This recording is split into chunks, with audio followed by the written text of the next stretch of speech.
Right, welcome, one and all.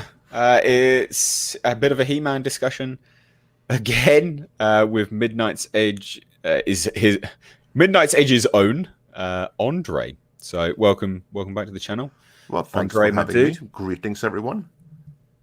I think there's a bit of a delay there, actually. For God's sake, these bloody live streams, such a pain in the ass.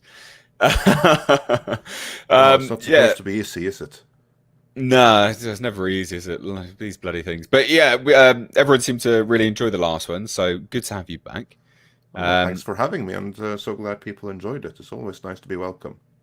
yeah, you're always welcome, my dude. So really, I thought we would touch base again, and I think we even said it as well. Like we should, in theory, we should have done one when they announced the fact that He-Man was basically, gone over to Netflix.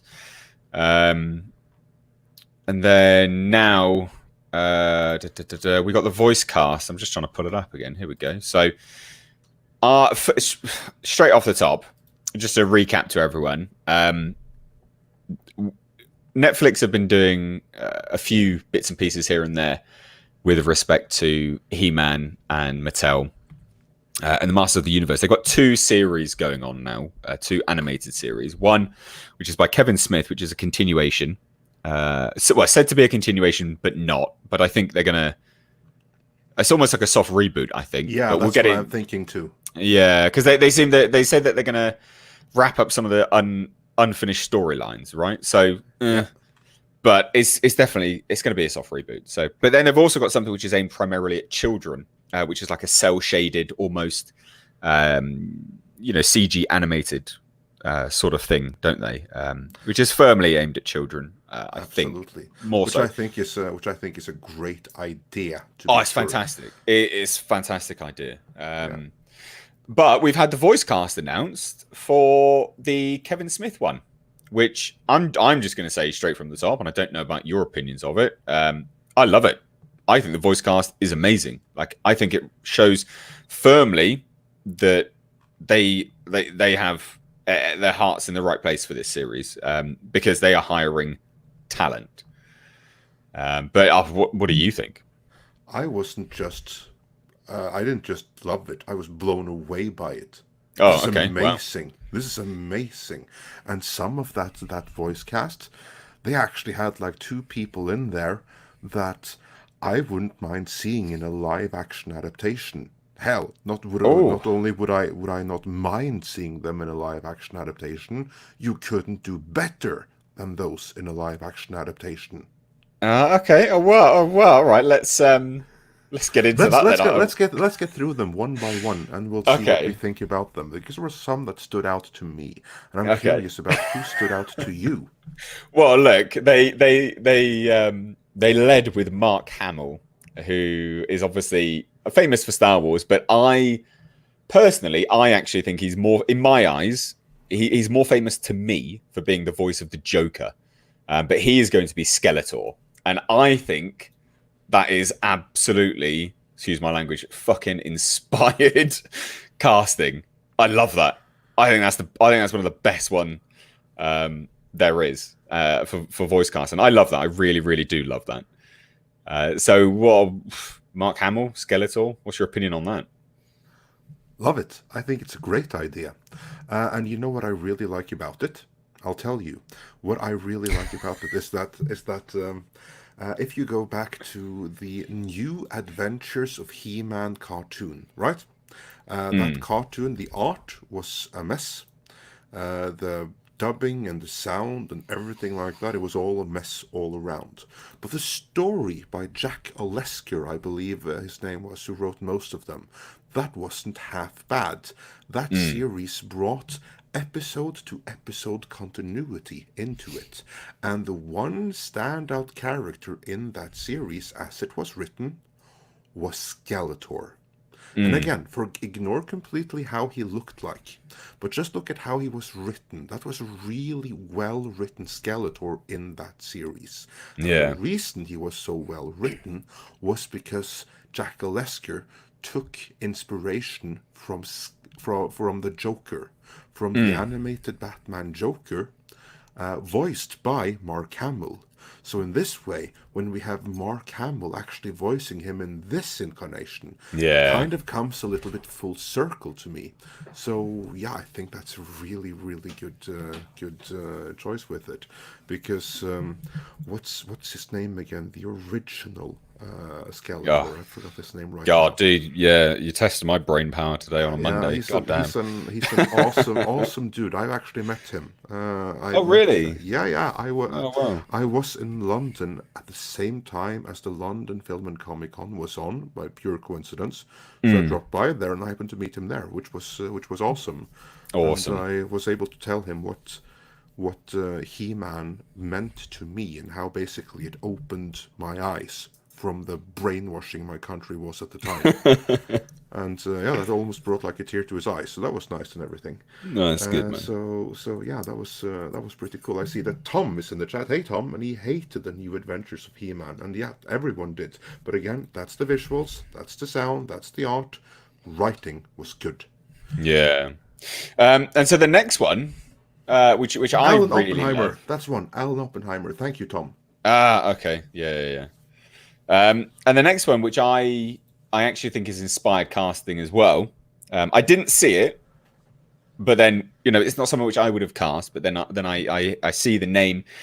I remember the voice, and then I put two and two together, and I'm like, yeah, no, that absolutely works. Is Lena Headey as evil Lynn? Awesome. I love Yeah. that casting. I absolutely love that casting. I think that's one of the best castings out of the lot, actually. And I'm going to guess that this is one of the ones that you think would be good in live action. Am I right? That is entirely correct. I agree Yes. completely. Because like I always preferred the idea of the Swedish Noomi Rapace. Rapace is actually not her birth name. She stole that from her ex-husband, but that's neither here nor there. I always liked her for Evelyn. That was an idea given to me by a buddy of mine in fantasy casting. But the moment that I heard Lena Headey, I don't know how you're supposed to say Lena in English. Actually, I know how you would say it in Norwegian, but I don't know how you would say it in Yeah. English. I would, Lena. yeah, in Norwegian it would be Lena, but that can't be that. So Lena Mm, Headey, I guess then. Anyway, yeah. her as Evelyn, she'll be great for the voice, but also for the live action thing. My God, I hope that now that Netflix has the whole thing, that they're going to be able to do some things where they actually can get her as Evelyn. Yeah. How awesome would that not Well, they be? have a really good relationship with both of the two actors that we've just mentioned now, Mark Hamill as well as Lena Headey, because both of them were in Netflix's Dark Crystal. So both of them did Oh voice right. acting for that Oh as yeah, well, there and, you and go. both of them were very, very good for that. So they seem to be obviously they've had a great working relationship with Netflix. Obviously, they wouldn't come back otherwise. And Netflix are notoriously bad at paying as well. They don't pay much. So, and that's known, like it's known throughout the industry that they don't really pay that much money. So they've clearly had a very good relationship and a good working experience outside of payment, which I would imagine they probably got paid a reasonable amount, but nowhere near sort of industry rates. But yeah, Probably not, but you know what they get? They get that the old cliche exposure. You well, no, but really that do get exactly. that. Well, exactly, but that's what I mean. Exposure plus, they would have enjoyed it. They would have had to have enjoyed their experience to keep coming back. Exactly. Um, so yeah, I mean, great. I absolutely love the Lena Headey as evil Lynn, and I agree with you. I think she'd be awesome live action as well. Like she has that. Like she was really good in Dread. Do you remember her in Dread? She's Of nearly course, of course. unrecognizable. Like, god damn. You know what's just funny is that if you see her in person, Mm, then she looks more like her role in Dread than anything else. mm. Like in reality, she looks like a really washed-up drug user. I'm sorry to say, but it's the Oh truth. goddamn! But You're dropping some bombs here, man. You're ruining my no, Lena no, Headey like fantasy. you know God what they did damn. with the tattoos and everything that the character had. They added the scars Yeah, with makeup, and then they just extended the tattoos that she actually has in reality. I didn't know So, she had any tattoos oh no, actually. no, So no, those are her that's news tattoos. to They me. just extended them Oh, a little bit. She's tatted up from head to toe. wow. I'm gonna have to check that out now. You got me curious in that. Yeah. Um, so the next one is Chris Wood, who is Prince Adam and He-Man. So he's doing double duty. I actually don't know Chris Wood. He's apparently more known for Supergirl. So I'm just gonna have a look now. Um, I don't know him. Is this someone that you know? Do you know this person? Never heard of, but I have no reason to doubt that he'll be great for the part. Well, I do CW, but I admire your optimism. Genuinely, I admire your optimism. But the CW sucks. um, No, I didn't so- say didn't say one good word about the CW. yeah, However, most actors they will have something on their resume that they aren't proud of, and many people in the yeah, CW true. they're starting out, and they all have to start out somewhere. Like if you're trying to break through the industry, and then suddenly you get an offer, and it's on the CW. What are you supposed to do?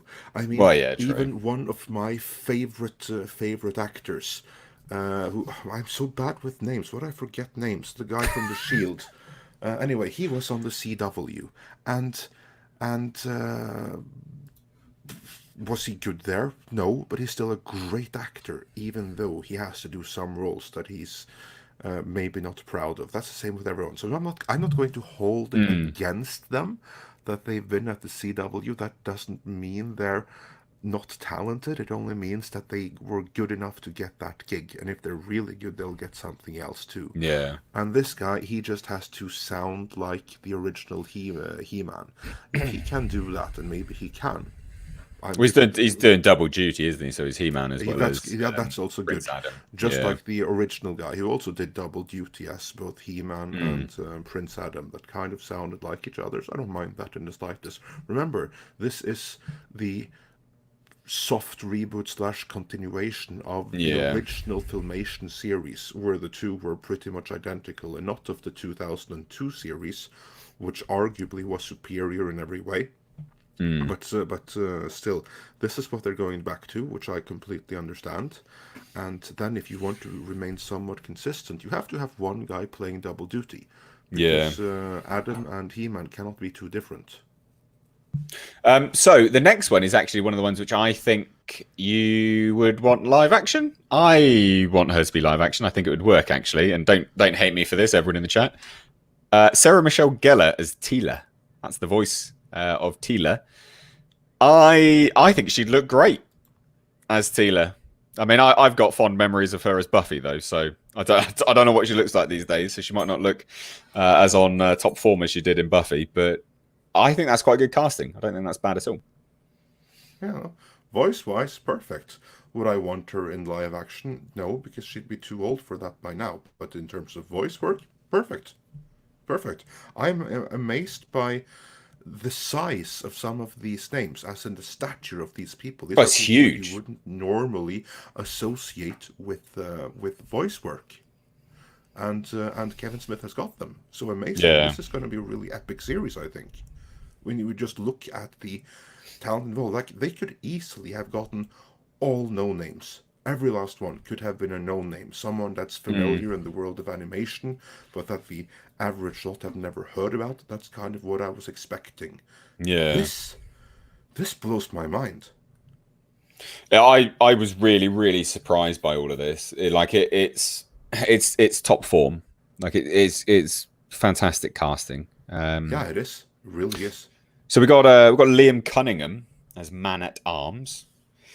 He is perhaps best known for Game of Thrones. Not someone who is a recognizable. No, I no, he have to is. look up No, his he's great. face right now. You'll recognize him instantly. He's I'm sure I awesome. will. He is awesome. Oh, Actually, that guy. Oh, fan. yeah. You know what? It- I was hoping. I was like thinking, please be him, and yeah, it was him. Yeah, he's Perfect. literally he's one of those people that you say, "Oh, Liam Cunningham," and you're like, "Who the fuck is that?" And you go, "I'll just go." Oh yeah, no, I know who that is. Yeah, he's one of the that guys. Yes, yeah, exactly. Yeah, he is that guy. He's someone Yeah, who you instantly recognize. When you see them, but you don't recognize the name. So he's going to be man at arms. I don't hate that. Don't hate it. I think that's fine. yeah. Um, I'll race you. I don't hate it, and go into really like it. okay, yeah. I mean, I don't recognize him doing much with voice acting, but I like him a lot as an actor. He's an So actor, and any yeah, actor can also be a voice actor. Not every voice actor can be an actor. yeah, I'll agree with you there. I will agree with you. So next up, we actually have Stephen Root as Cringer. Now that is someone who I have absolutely no idea about, actually. So I'm going to get you to do. You can tell me about that one. I have no idea who Stephen Root is. And when I look at it, oh, it's that guy. Oh, Oh, it's is it that another guy. one? Is it another one? Yeah. It's another guy. It's like it's Merle from The Office Space, isn't it? And he's been like in loads and loads of different things. And if you consider that in the original series, then Cringer was triple duty. Someone Well, else yeah. doing triple duty there. So Oh, it is that guy. For God's yeah, sake. I'm telling you, it's that guy. It's Yeah, another that guy. he's another that guy. Yeah. Oh, he'll be excellent. He'll be Yeah, excellent as Cringer. he actually has a lot of range. Yeah, he does. He It's has an like a awful shame lot to of range. It's a shame to waste it on Cringer. I hope Cringer has a big role now. Yeah. I'll agree with you He there. certainly Actually, better have a double duty as Cringer and Battlecat. and then we got next up Diedrich Bader, who is going to be the voice of King Randor and Trapjaw. No, So no. He's not Trapjaw. He's only King Randor. no, well, what I see is King Randor and Trapjaw. Then I want to double check something because I Yeah, no, remember someone that's what the else as Trapjaw. that's the official Netflix release. Is Really? Diedrich Bader as King? I'm looking at the Twitter post of it now. King Randor and Trapjaw, unless they've updated it. I think that I want to double check. That I want to double check.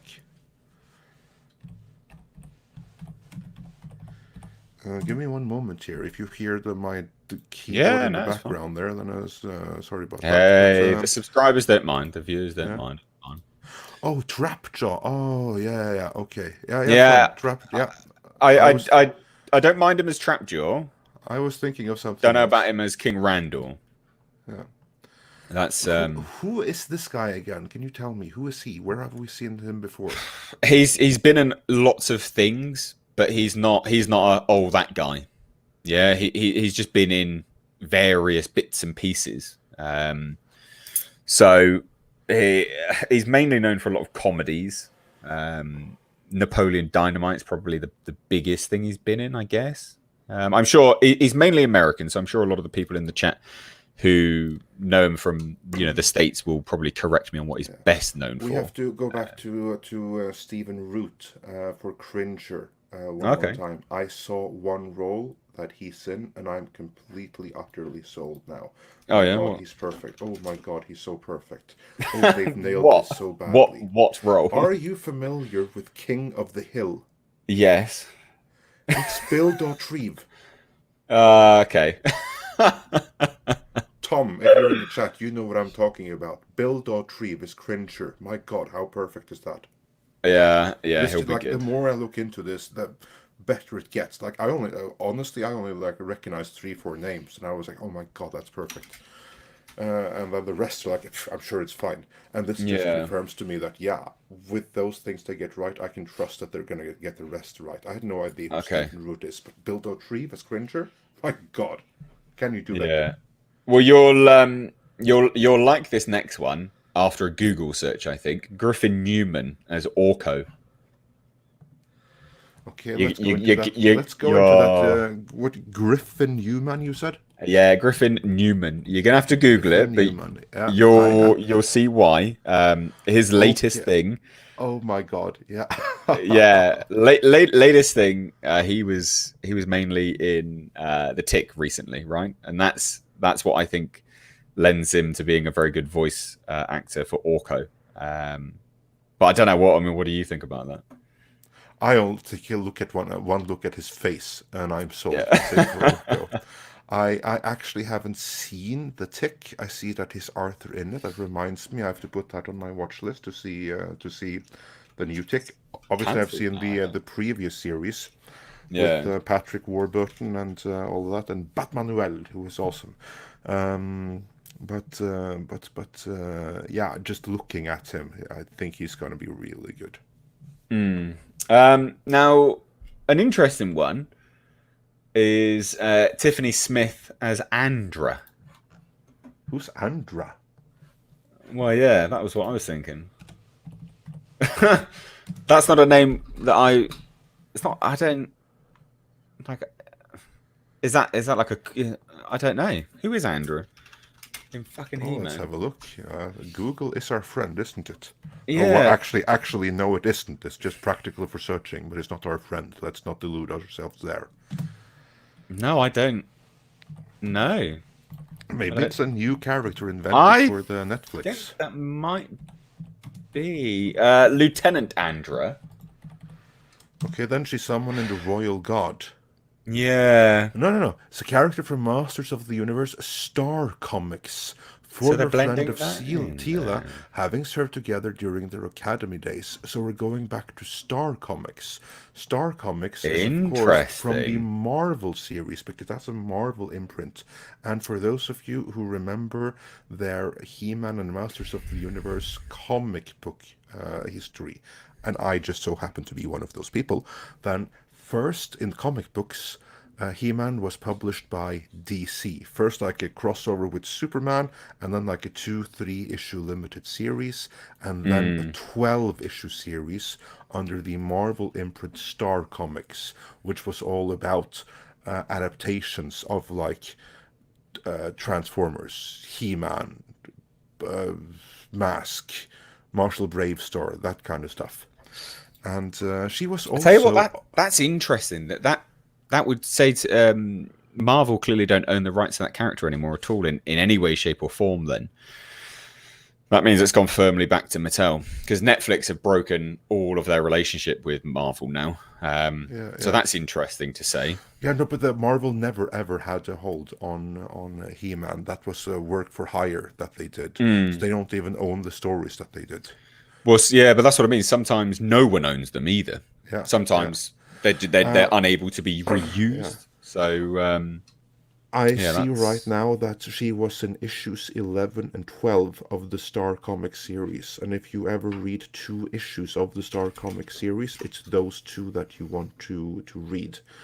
mm, So that was really good. And also, she was in Justice versus Masters of the Universe, which is one of the recent DC comics. I haven't read that particular one, but mm. in general, the DC line of comics have been fantastic. So it could be that they actually were more inspired by the recent DC series more so than the Star Comics series. Mm.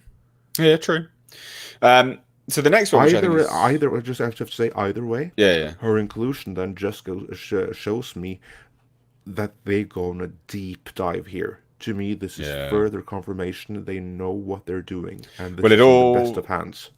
yeah. Well, it also it's interesting that they're claiming that it's tying up. I mean, I say this also seems to confirm that it's definitely a soft reboot. I mean, these are things which never really appeared, and I don't think that that's a loose end by any stretch. So adding a character which was never in it, that was from something else entirely now into an animated, definitely Well, shows that it's. it fits perfectly what Oh they no, said no, they were I'm, going to no, no, do, no. doesn't it? I agree, definitely Yeah, fits, but I still think it's definitely a sign of the kind of soft reboot with it, which I'm fine with. I'm yeah, absolutely fine with it. yeah. I think Um, very very soft because what they're it only goes to show that they will be telling Tila's story because this is mm, a character who's connected to Tila. Yeah. So only goes to show that. So I think this will be a soft reboot that you have absolutely no problem consigning to the canon of the Filmation series. And the soft reboot part comes from this is obviously going to have much more sophisticated writing and animation, since it's made for the fan base which were there for the original, but that has by now grown up. So I think that's where the soft reboot comes into it. That is going to be so much more sophisticated writing wise. So the next one is Henry Rollins as Triclops. I want your thoughts on that first. Don't hate it. I think it's fine. I'm not like I don't hate it. I don't actually see it, mind you, but I don't hate it by any stretch. But yeah, I mean that's it's one of those ones where I think it's I don't know. I'm gonna have to see it in action really. But what do you think? Yeah, I'm curious first. You guys in the comments, do you have any preferences to, or what do you feel about Henry Rollins? Do you like the idea of Henry Rollins as Triclops. Triclops? As for me, I love this. Of all the great casting here, this is the one that floored me. Oh really? This is the one that I was like, holy shit, they're gonna nail this better than I could possibly imagine. I'm a huge fan of Henry Rollins. I've seen him both in spoken word shows. I actually went to London with a friend of mine to see him in spoken word, and I went to Stockholm, Sweden to see him in spoken word. And I've seen him live with the Rollins band in Oslo. And the spoken word in Oslo too. So I've seen him in total like 4 times, I think. So I'm a huge fan of his.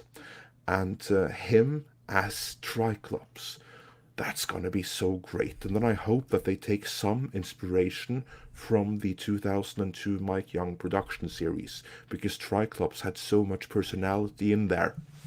There, he was like the tech guy, but he also had like this sardonic, almost British humor in a sense. And I think that Rollins is absolutely going to nail that. If they have Rollins ad lib a little bit as well, it's going to be so perfect. It's going to be so good. So I'm absolutely thrilled with the casting of Henry Rollins more than anyone else. And I'd even love to see him live action. Maybe not live action as Triclops, but live action as someone in there in some capacity, because he's just so good in everything. Well, I mean, your kind of enthusiasm for it is, yeah, pretty infectious, to be honest.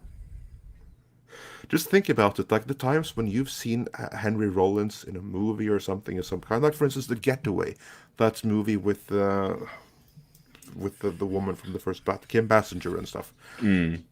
He's like a cop on there, like a beat cop that has like a camera crew with him, like in that series Cops. Yeah, And he basically just steals the entire movie in that. So he's brilliant, and him in something like this, the fun he can have. I just hope that Kevin Smith allows him to have some fun with it. But yeah. but then I'm thinking, if you're not gonna let him have fun with it, why the hell would you then choose Henry Rollins? If you look at Kevin Smith, he's a fun guy, and he knows that Henry Rollins, as a person, is obviously a deeply depressed and disturbed person. But put him in front of a microphone.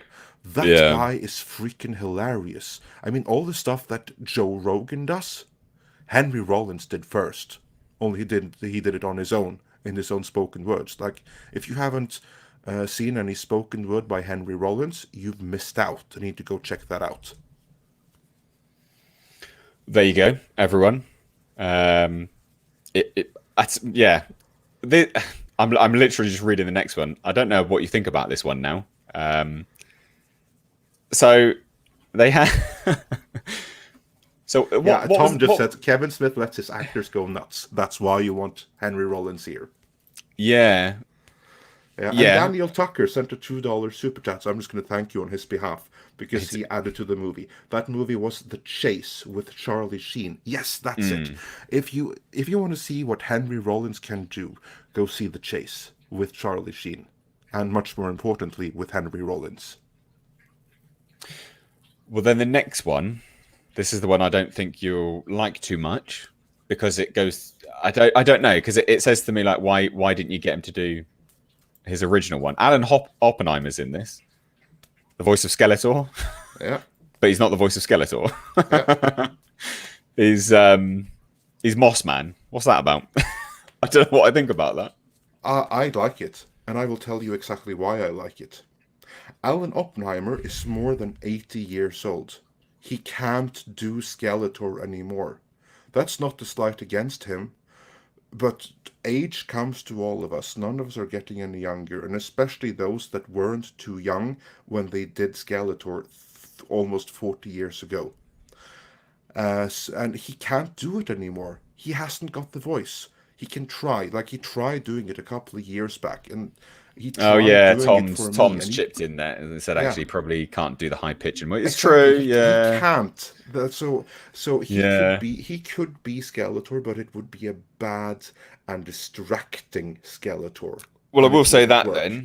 then they've probably done a good job in at least getting him back on board in some Exactly. capacity. Yeah, you're right. You are right. Exactly. So See, this this is is why I a like doing good these. way Yeah, of this is why I like showing doing these. respect and Yeah, tribute to yeah, someone who made Skeletor what Skeletor is, but who, for and natural reasons, can't do Skeletor anymore. having him around to give pointers to Mark Hamill as well. Perhaps that's very handy to have around. Exactly. Exactly. Yeah, Like he can give Hamill like some insults to go with. yeah, He yeah. can Very, very come true. up with like there's nothing like the insults of someone who's like in their 80s can come up with. Like just look at Joe Biden. Yeah, true. He can come up like Joe Biden. He can come up with like some Yeah. insults and stuff that people have to like really start looking for old references for, and just think of all the insults that Oppenheimer came up with for Skeletor. That wasn't in the script. He came up with that, like you mothballed fur brain or whatever it was at the time. He can give Hamill some good pointers there, so that's going to be really good. So the next one is Susan Eisenberg, who is playing Sorceress. Now I'm just giving this one a Google. She is an actual voice actor. So she is best known for a lot of DC work. So this will be how she's been hired due to Kevin Smith. She's in literally Justice League, Justice League, Justice League, Superman Apocalypse, Justice League Unlimited. It's all DC animated stuff. Not bad though. Not bad at all. Typically, she is the voice of Wonder Woman normally, so I don't think that's bad. If she's playing Sorceress, I think that's quite good. I'm sure it'll be fine. I mean, not all voice actors can be live action actors, but they can Oh still no no be no great voice actors, and I'm sure this is one of them. So no! again, She is good. As the yeah, Wonder Woman in all the DC animated stuff is always good, and I'm sure people will probably agree with me there. Like the voice actors in the DC stuff are good. Like DC in live action, a lot of people, it will, no matter whether you like it or not, will appreciate that it's divisive. But DC animated, 9 times out of 10, they knock it out of the park. So their voice actors are good. So she will actually be good. I've got a lot of faith in them. And then we've got Alicia Silverstone as Queen Marlena. Now she is best known for was it Clueless. which is She's not something best I known for know Clueless, because I and don't have a fanny. she's also known from Batman and Robin, in which she played Yeah, Batgirl, and in general, any '90s she's stupid fine. clueless bimbo. Yeah, she's fine. I don't know. I don't think she'll be bad, but she's not anyone that I would say is like, oh yeah, great. I don't know. What do you think about her? on board for that. Well, she's my least favorite so far. Just got to say that. Yeah. But again, I have to emphasize that that's only based on the past work I've seen her in, and Mm. mostly what I've seen her in is playing stupid bimbo. But Yep. just because she had a penchant for playing stupid bimbo doesn't mean that she is one, or that that's all that she can do. It only means that's all I've seen her in. So with any luck, maybe she'll be able to throw or come across as slightly more majestic. Now, keep in mind, like Queen Marlena, she wasn't born royal, so she doesn't have to be too majestic, but she has to be someone that's kind of like learned to be the consort to the king and act accordingly. And can she do this? Probably she can. I wouldn't doubt that she can do that. I mean, she must have been cast for a reason. But of all we've heard so far, she is my least favorite because I haven't heard anything of her that makes me think that she'll be a great fit for this. What's Tom chimed in? Why do people keep making that poor girl think she has a career? It's like when they keep asking if she'll play Batgirl again. Quit giving this woman delusions of grandeur. I think you're being a little bit harsh there, dude. Just a little bit harsh. I don't know. Oh, dude, I don't know. Well, what do you think about that? Again, like Tom says, he evidently hasn't seen her in anything good or be good in anything either. So yeah, I don't really have any strong feelings for any other, but she's my least favorite. That's because I've never seen her, well, actually be good in anything. She's the perfect stupid bimbo, and maybe if someone gave her a role where she could do something else, or maybe she's already had that and I've never seen it. I don't know. Yeah, Frobot said she was in an Aerosmith video. Yeah, and guess what she played there? Stupid bimbo. Yeah. All right, all right. Oh dear. Okay, right. We've got Justin Long as Roboto. What do you think about that, Justin Oh, Long? Justin Long is awesome. As Roboto, that could be fun. I don't see I why not. yeah, I think that will be a fun role for him more than anything. To be honest, I don't hate it, but there's not. I think it's fine. Like, I don't think there's much else really to say on that. To be fair, Yeah. unless you have anything else to say. Now, I'm guessing that the Roboto is going to have a bigger role here than he ever had before. Only he was like in that one episode of the original series, as far as memory serves. So Mm, maybe he'll. Yeah, exactly, as Tom says. Justin Long is a bomb in everything. He is indeed. yeah, and then we've got Jay and Silent Bob, Jason Mewes as Stinkor. Oh my God, fantastic. This is the one that we kind of like knew right away because remember Yeah. when this was announced at like the PowerCon when Kevin Smith and the Netflix guy they were like having this like mock discussion between them like who would we discuss and what would we do if we could, and then they basically pitched the entire series and they told Mm. the audience this is actually happening. And then Jason Mewes came in and he said, "I'm He-Man." And the audience just kind of like froze until he said, "I'm just kidding." And then Kevin Smith said something like, "Yeah, more like Stinkor or something." I don't think it was Mm. announced like that, but him as Stinkor, how brilliant is that? How Yeah, brilliant is that? I do like that. I do like that Yeah. very much. The next one I really like as well, actually. Phil Lamar as Hero. I who the hell is Phil Lamar? I'm not probably So supposed to know that. he's a predominantly voice actor. He's been in Futurama, and also my favorite one, Samurai Jack. I Barely love seen Futurama, never seen Samurai Jack. Samurai Jack is spectacular. Let's see what It else is he's done. fantastic. Loads of Justice League Unlimited. I haven't seen. Mad TV. Oh, it's that guy. Mm. It's the one in Mad TV. Oh yeah, I've seen him there. Yeah, he's good. He's What's he playing again? Hero? yeah. I'm sure he'll be fine then. He's really good in Samurai Jack. He's spectacular. I think he's Yeah, great. I think he's yeah. really good. I really liked like all his impressions in Mad TV. That's the fun thing about Mad TV. That See, I'm not familiar with that, so I know him from Yeah, other elements, to be that's like an honest. But American sketch show that's based on the magazine of the same name. And what I thought was like fun with, or not fun, because fun is not the right word. What was interesting was all their parodies I thought were excellent. Their mm, parodies on movies, on celebrities, these were all spot on. And then yeah, they had their own original sketches and their own original recurring characters. He had like this recurring character of like this hyperactive mail delivery guy who really, really loved his job and was like so hyper, he was like, jumping around and everything. And all of their original sketches and their original characters all sucked to high fucking heavens, at least in my opinion. They're like some of the worst, most embarrassing attempts at comedy I've ever seen was the original stuff in Mad TV. But their parodies were great, and he was great in the parodies. He sucked as this character, his recurring one. But again, I blame that more on the writing than on him.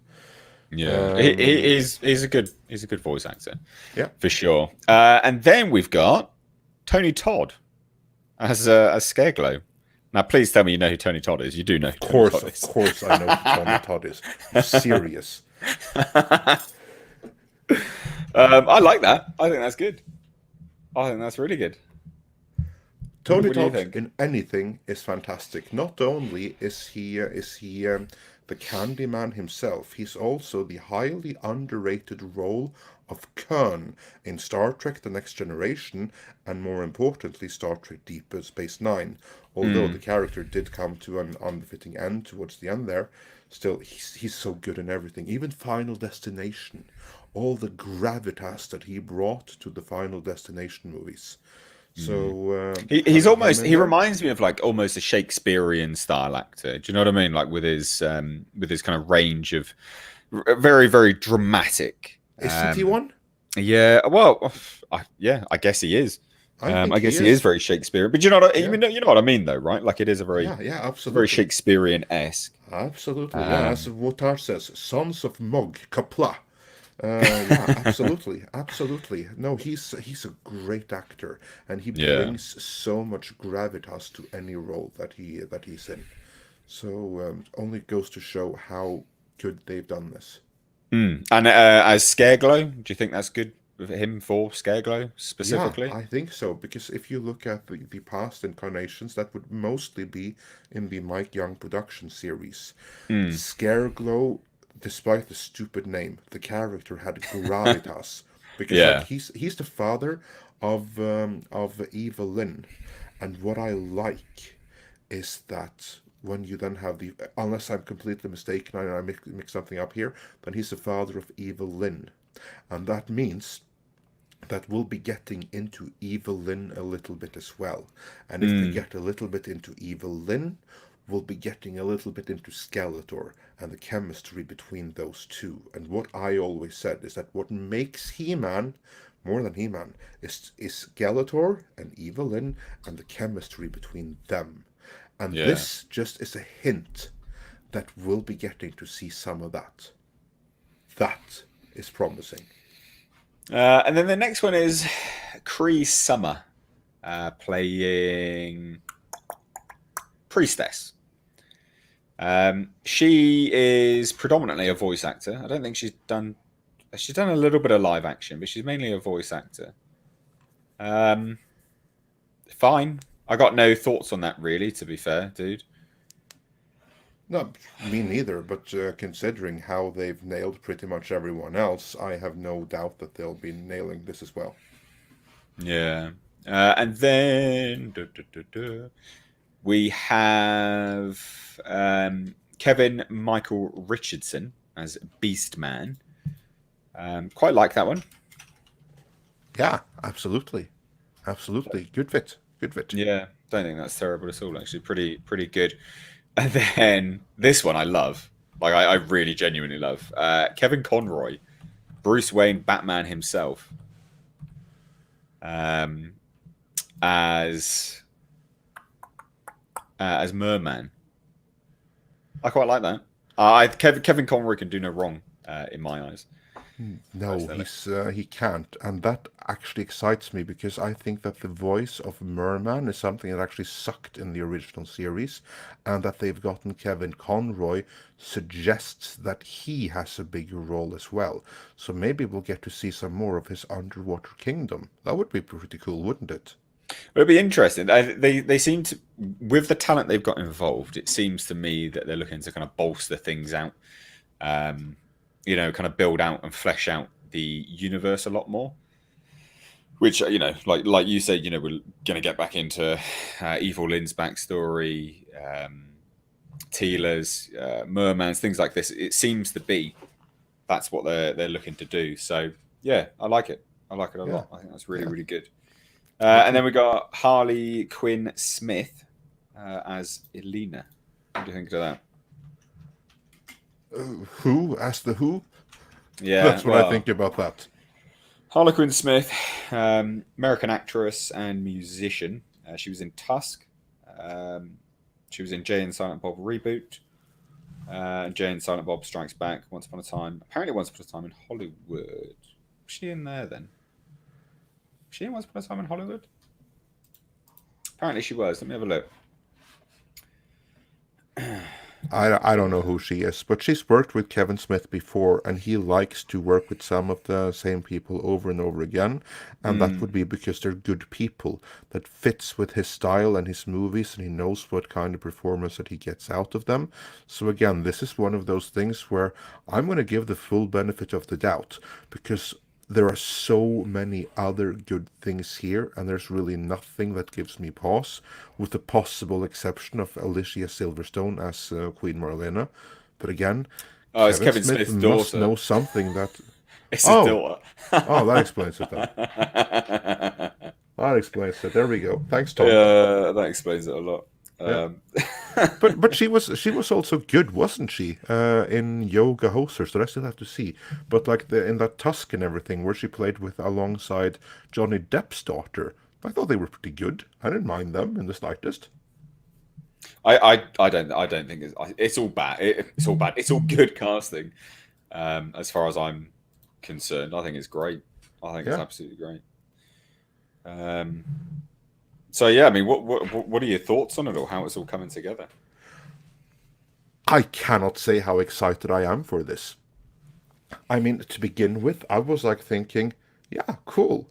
But the more I hear about this, and especially now with this casting, it's just so good. It's so good. It Mm. seems so exciting. I have no idea how have they been able to do this? How good can this be? I'm more excited for this than I ever would have thought I am. I'm actually more excited for this than the movie, which is currently undergoing some major renovations and everything like that. So Oh, so yeah. what have you heard with respect to the movie then? No, I haven't really heard anything. So I'm every bit as in the dark as everyone else. What I think is that this is just me guessing here, but I Yeah, think that the movie that Sony were developing for all intents and purposes has gone. been shut down, that it's Yeah, gone, and that it'll be repurposed by Netflix into something of their choice. And I yeah. would imagine that it's going to be repurposed from a movie into a series. And to that end, they're maybe going to use the same basic story, but they'll extend it into a full miniseries. Do you And think they will everything is up for grabs. having two animated series on? Do you think they will? I think Yes, that's yeah, yeah, yeah, absolutely. It makes perfect sense because that way they have the animated series to bring in the kids, and then they have the well, I mean the 3D animated series to bring in the kids, and on top of that, they have the revival series, this one here, Revelations, to yeah. bring in us old school fans. And I'm so excited for this. Words can't even describe it. So you see what they do here. Like, think of all the times when you have like some reboot or something, and you always have some fans saying, "Why don't they do like this animated blah blah stuff?" Instead, they're doing that now. They're doing that too. They're literally pleasing everyone. They're giving the old fans an animation. They're giving the kids a new introductory 3D cartoon, and then I would not be I, surprised. Yeah, I hear the dog in the background. sorry, sorry, everyone. My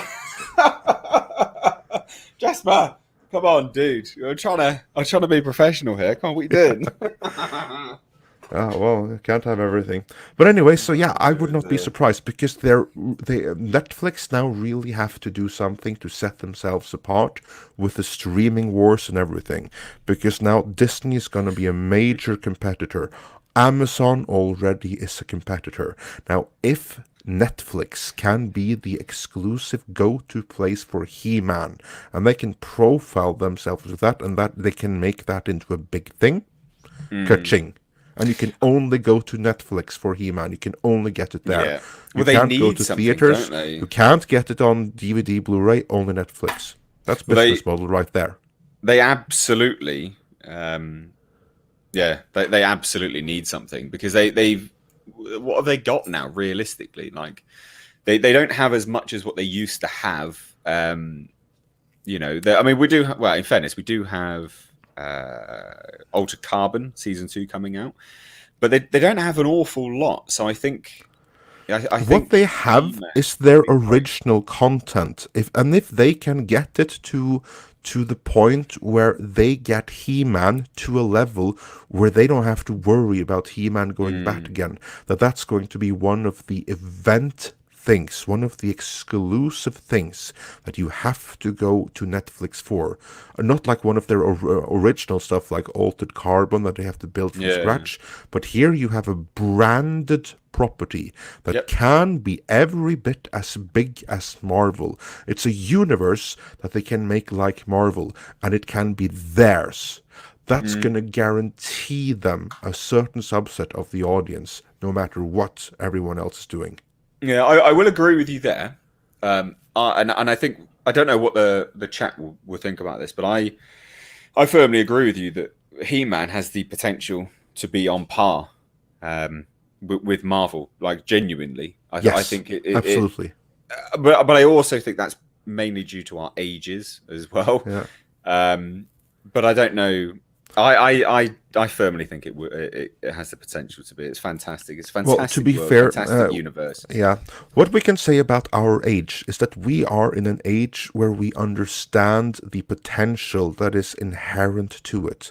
Then you have people that's older to us that were just annoyed by it because there were parents that had to buy us all the toys. They were pissed off at it. And then you have the people younger who didn't grow up with it, so they don't know it. But that's just it, they don't know it. Once you're exposed to the world of He-Man and the Masters of the Universe, you're going to see the potential in it. And that's the whole point with the 3D series, is to expose younger audiences to it so that they can grow up wanting to learn more about that world, and thereby they will have hooked a next generation. Yeah, well, but that is what they're doing, isn't it? Yeah, With the amount exactly. of series that they've got going on, you Exactly. capture the people that liked, you know, the original stuff with the new continuation thing, and a movie which can potentially coincide both fandoms, you know, with the younger and then the original, because that's potentially what they could do with that the movie or the series live action, which you're positing now. Yeah. I think that'd be great. I think that'd Yeah, be because absolutely that's the spectacular obvious stuff. strategy. That what they're doing is that they're trying to do something to cater for every bit of the market. One, they want to bring back the old fans. That's what Revelation is doing. They want to win over a new generation of fans. That's what the Yeah, 3D series is for. And then they yeah. want the wide release blockbuster to bring in everyone, all the casuals. I That's tell what you, the live action thing is for. well, here's an interesting question then. If they make a movie, do you think Netflix will give it a limited release in theaters? like they have done Yes, with other yes, things. yeah, Just, I think just so. I think they would. I think that what they would do, again, this is just me speculating here, based on what I think would be the obvious thing to do. And to me, the obvious thing to do is don't make a movie. What you do is you make a high-end 10 episode series or something, and then yeah. you put the first 2 episodes, slice them together, and you put them in theaters, and you structure it in such a way that that sets up the major conflict for the rest of the series, so that Yeah, that's fans quite get good. that experience in the theaters, but then they're hungry and they can go and watch the rest on Netflix. Yeah, that would be quite good. Yeah.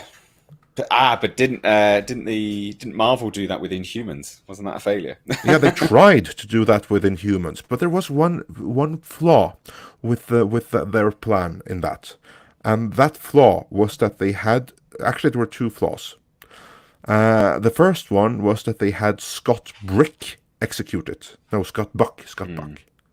That's the first flaw. And the second flaw is that Scott Buck messed it all up. So basically, it's Scott Buck twice over. And you can't give anything to Scott Buck, not to manage from the day one. Like, Scott Buck is the guy who destroyed Dexter. Dexter is widely recognized as the worst series finale of all time, and that's all Scott Buck. Now, Scott Buck, he was there earlier in the series, and he wrote perfectly well then, but then he wasn't in charge of things. He wrote what he was told to write, whereas you put him in charge and you get shit. If Marvel's Netflix proved anything, it was that. Never give Scott Buck too much power. And without doing such a mistake, This Tom is says Netflix will yeah, never put anything in theaters. Well, but maybe. that's wrong. I think that would be a mistake, but possibly, possibly. But they have put things in theaters for limited release to allow for Oscar Awards contention. and stuff. Yeah. Yeah, so So, they have done so it. yeah, I wouldn't be too, well, maybe he knows something that I don't, but I wouldn't be too surprised if for promotion and stuff that they put like the first episode or first couple of episodes at least Mm, in limited release if they have faith in it. I wouldn't be too surprised by that. But yeah. also, it should be said though that what Marvel did, that was with ABC. It wasn't Netflix. Yes. Because Oh no, no, I know Inhumans that. Yeah. was I don't think that Netflix would have allowed the drivel No, that the Inhumans watched. You no, know God what? no. I was never able to finish that series. I didn't. I I didn't. lasted 2.5 episodes and I was, God, no more. I can't do anymore. Yeah, I It was didn't so even bad. start it. It wasn't. That's not for me. That it just sounded like total trash. I'm not huge on masochism. Like I'm not going to put myself through something which looks like trash. But the thing is, like, it didn't even look remotely enjoyable. Like, I hate watch a few things because they're funny. Like, it took me so long to get around to reviewing the recent Picard because it's just fucking boring. I still haven't seen the recent Oh episode. Thanks for reminding me. God! Don't race off, seriously, mate. I called Well, it I have. Lord of the Rings. They literally rip off Elrond from Lord of the Rings. I Yeah, kid I you not. know. I no. You have to kid me Even the because same name. I Even the same bloody name. tweeted I tweeted 3 months ago that the Romulans were gonna be elves Yeah. Oh, they because I already absolutely knew are. back then.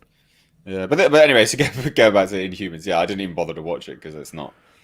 I will say this for it, that that's one of the times when the trailers that promised how bad it was going to be Yeah. were 100% on the money.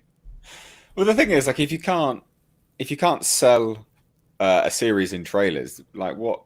I mean, it's going to be bad, isn't it? Because yeah, a trailer's only highlights of what was good, and if it's all bad, then it's bad. Like, like a trailer has to highlight good things, and if it can't, and it's all bad, then it's quite Yeah. literally the entire series is terrible. Just So have to answer a question real quick.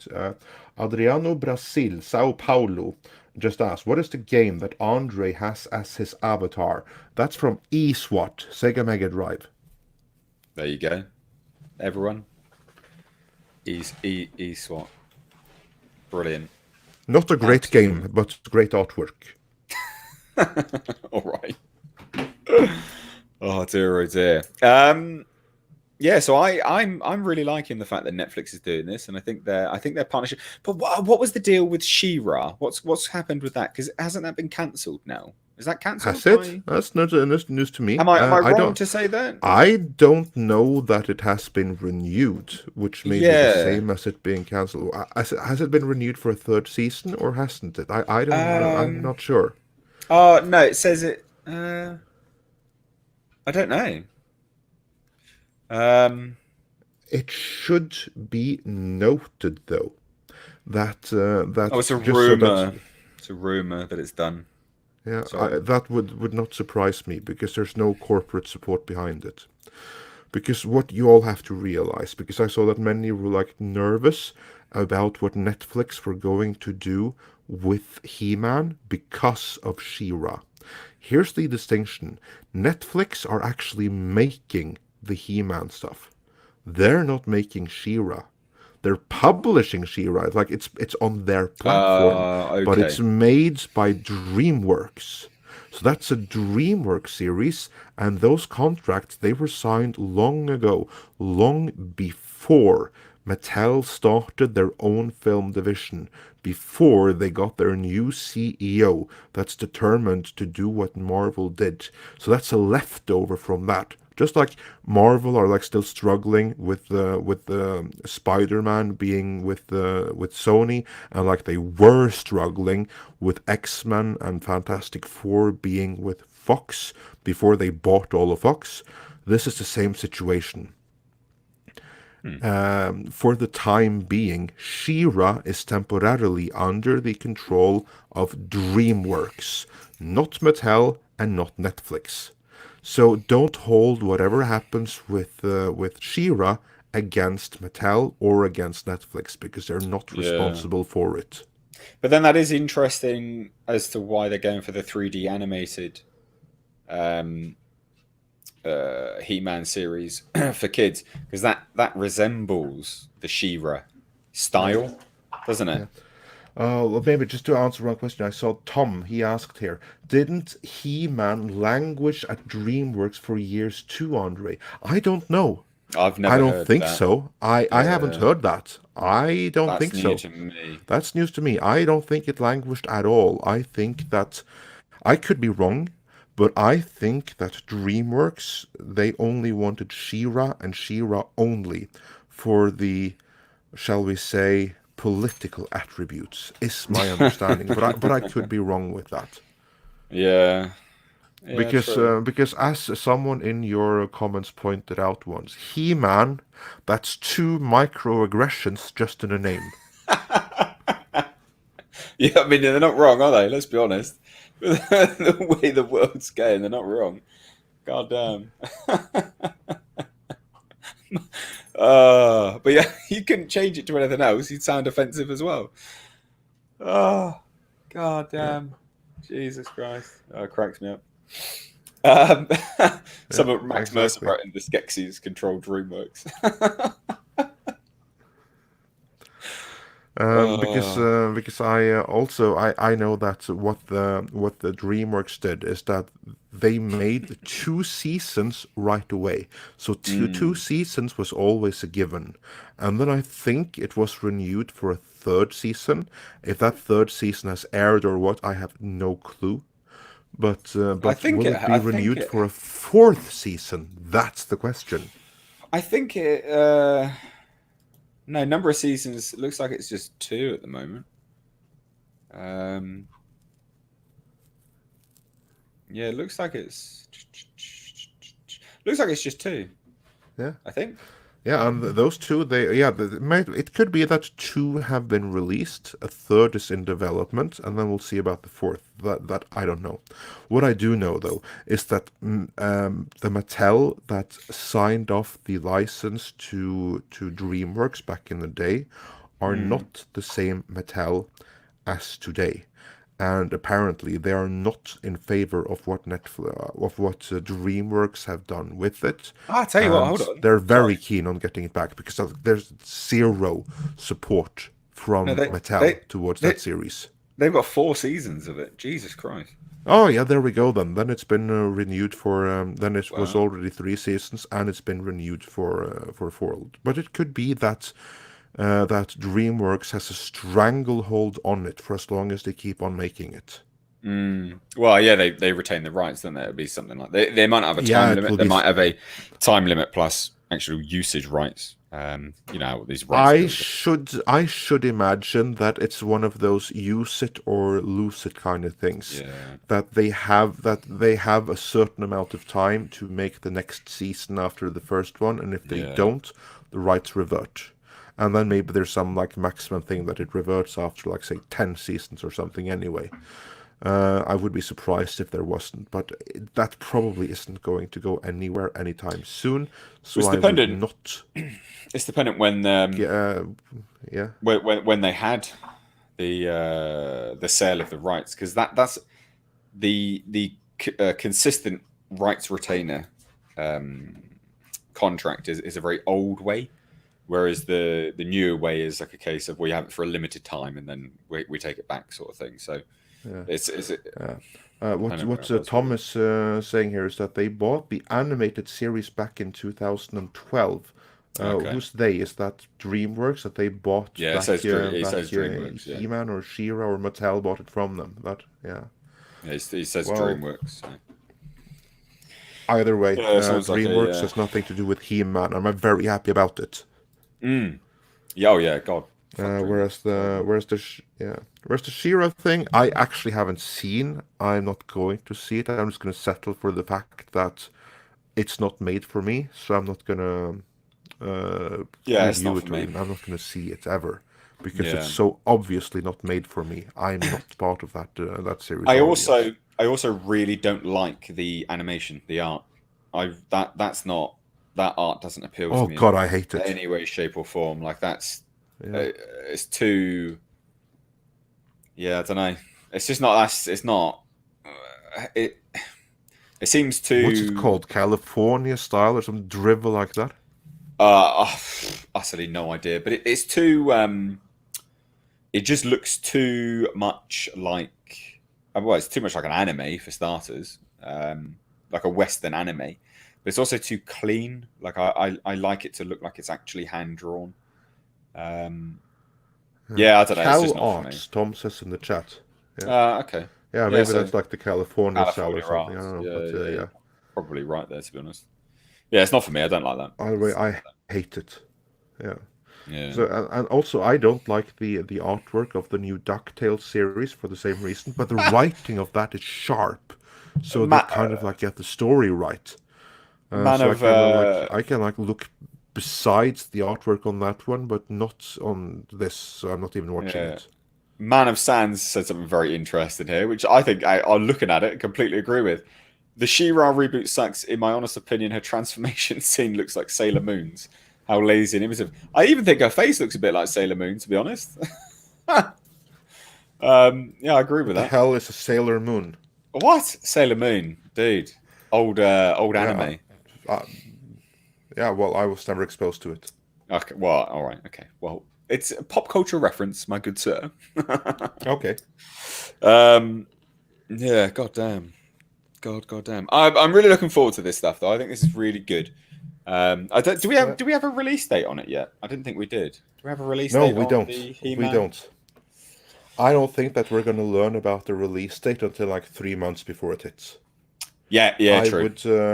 I would guess 2021 would be my guess. Do you think because they've released the posters and the voice cast already? Do you think? Yeah, I don't think I it's think it'll be coming out this sooner. year. I Well, think it'll be maybe. this year. I think I'd they'll be announce very it at happy San if it's Diego. this year. I reckon they'll announce it around San Diego Comic Con. You think, oh, well, maybe we'll see a trailer by then. But it takes time to make like these animated things. So I wouldn't be surprised if we get it in 2021. I mean, the voice cast for animated stuff is ready like years in advance. What I would imagine is that this is something that they put out now to prime the search engines and peak audience No, yeah, interest and true. everything like that for when they announce Netflix He-Man, the live action He-Man. Yeah, true. I see, but the thing is, the reason I just think I'm following like Noor. Netflix's normal way of doing things. They do announce stuff and show stuff quite close to the time. So I don't know. Like if you think back to the, I can't remember when they announced the voice cast for Dark Crystal, but I'm pretty certain it was quite close before its release. I think it was anyway. It could be, Whatever. but this is but in the terms of the Dark Crystal, the Dark That had been Crystal in works for series years, so itself was yeah. the event, and it had been in the work for years. Whereas in this case, Revelation is not the event. Uh, the event is going to be their re-announcement of the movie slash live action series. That's going to be the event, and I think this is just priming for that. Yeah, yeah. Again, just my guess. Well, that would be my guess. And I think that because of that, there could be a longer lead time than usual between the announcement and us actually getting something. Okay, yeah. But I'd be I would very agree with happy if that. you're right. If it comes this year, perfect. Shorter time to wait. That'd be awesome. Man of Sam, Miss H reviews, and Andre. Do you feel the upcoming show should have an eye-catching transformation scene like the original Filmation cartoon? I'll let you answer that first. Oh, hell yes. Yeah, Hell yes. I completely agree. Yeah. Completely agree. That transformation was epic. And you know what one of my favorite episodes is in the original series? I actually remember the episode title even. It's called Into the Abyss. And what's cool about that episode is that you get to see the transformation from a different point of view.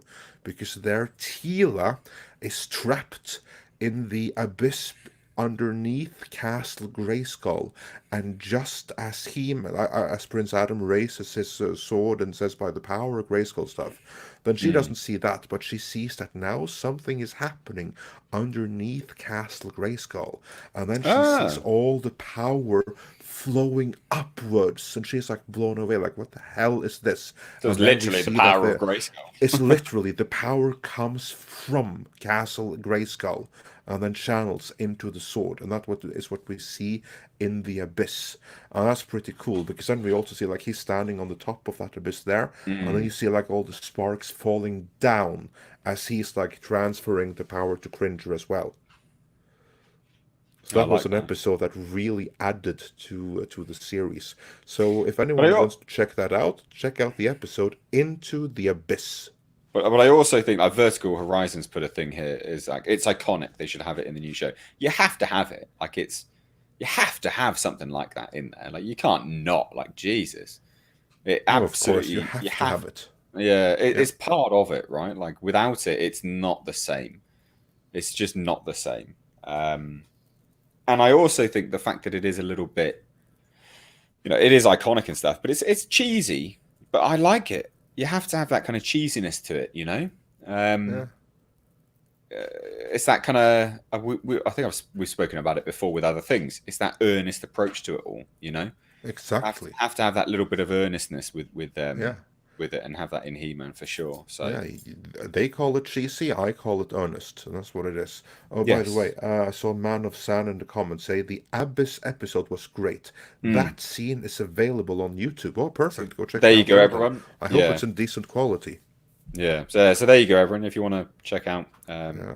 The Abyss, check out that scene. Yeah. It's on Speaking of YouTube. quality, you know what really depresses me about the original series? There's one thing What? that depresses me no end. We can never get it in high definition. Why? What? We can never get it in high definition. Why? Do you This want is new. This is new to me, you want but to okay. you want to brace you know of the story with Mr. Who, right? How like so many episodes are lost of the earlier seasons, right?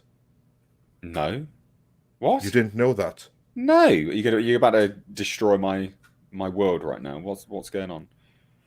Are you serious? Okay, do you Yeah. like Doctor Who? No. Well, Well, there you no, go. not. Then you don't care.